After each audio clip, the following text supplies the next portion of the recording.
ఇకపై ఓటింగ్ కూడా మొబైల్లోనే. ఏం మాట్లాడుతున్నావురా? నరాలు కట్ అయిపోయింది. అవును, మీరు విన్నది నిజమే.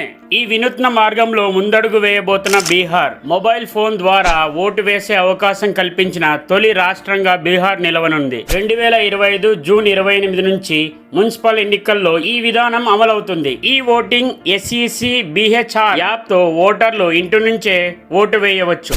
ఇది వృద్ధులు, వికలాంగులు, గృహిణీలు, స్త్రీలు, వలస కార్మికులకు ఈ సౌలభ్యం కల్పిస్తుంది. ఓటు హక్కు వినియోగించుకునే వారు ఓటర్ ID, ఫోన్ నంబర్తో రిజిస్ట్రేషన్ చేసుకోవాలి. Block chain, face recognition, VVPAT వంటి టెక్నాలజీతో భద్రత మరియు పారదర్శకత ఉంటుందని తెలియజేస్తున్నారు. ఈ విధానం బాక్సర్ నగర్ పరిషత్ ఉప ఎన్నికల్లో పైలట్ ప్రాజెక్ట్ గా మొదలవబోతుంది. ఓటింగ్ జూన్ 28 ఉదయం 7 గంటల నుంచి మధ్యాహ్నం 1 గంట వరకు జరగబోతుంది. స్మార్ట్ ఫోన్ లేని వారు వెబ్సైట్ ద్వారా కూడా ఓటు హక్కు వినియోగించుకోవచ్చు. ఈ మొబైల్ ఓటింగ్ పద్ధతి పైన మీ అభిప్రాయాన్ని కామెంట్ చేయండి. వీడియో ఇన్ఫర్మేటివ్ గా అనిపిస్తే వీడియోను లైక్ చేసి ఛానల్ను సబ్స్క్రైబ్ చేసుకోవడం మర్చిపోకండి.